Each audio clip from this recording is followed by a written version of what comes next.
हमारे जीवन में ध्यान का महत्व अपार है।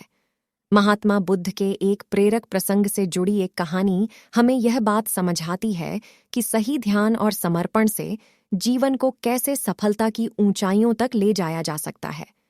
एक बार की बात है, महात्मा बुद्ध अपने शिष्यों के साथ दूसरे नगर में प्रवचन के लिए जा रहे थे। काफी दूर चलने के बाद सभी शिष्य थक गए और वे फिर महात्मा जी से बोले, गुरुजी, यदि आपकी आज्ञा हो तो कुछ देर कहीं रुककर विश्राम कर लें। महात्मा जी बोले, वत्स, कहीं उचित स्थान देखकर हम वहीं विश्राम करेंगे। फिर कुछ देर चलने के बाद उन्हें एक खेत दिखाई दिया। उस खेत पर एक बुजुर्ग और एक छोटा लड़का खेत जोतने का काम कर रहे थे। महात्मा जी ने उस बुजुर्ग से पूछा, हे मान्यवर, हम कुछ देर यहाँ विश्राम कर सकते हैं? तब उस बुजुर्ग ने महात्मा जी को पहचान लिया और हाथ जोड़कर उनको प्रणाम किया और कहा, महात्मा जी, ये तो हमारी खुशनसीबी है कि आप हमारे खेत पर पधारे। आप वहां उस पेड़ के नीचे विश्राम करें, मैं आपके जलपान का प्रबंध करता हूं। तब महात्मा जी बोले, हे मान्यवर, आप अपना कार्य पूर्ण करें, हमको कुछ नहीं चाहिए। फिर भी वह बुजुर्ग नहीं माने और महात्मा जी को कुछ फल तोड़कर और उन्हें जल देकर वह बुजुर्ग अपने काम में व्यस्त हो गए। तब सभी शिष्यों और महात्मा जी ने फल और जल ग्रहण किया और सभी वहीं विश्राम करने लगे। फिर वह बुजुर्ग निरंतर अपना कार्य करते रहे।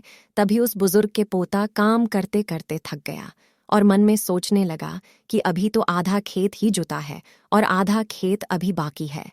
अब मैं कुछ देर विश्राम कर लूं, फिर आधा खेत जोतूंगा। ऐसा सोचकर वह एक पेड़ के नीचे जाकर विश्राम करने लगा। पेड़ की ठंडी ठंडी हवा से उस बुजुर्ग के पोते की आंख लग गई, लेकिन वह बुजुर्ग निरंतर अपने कार्य में लगे रहे।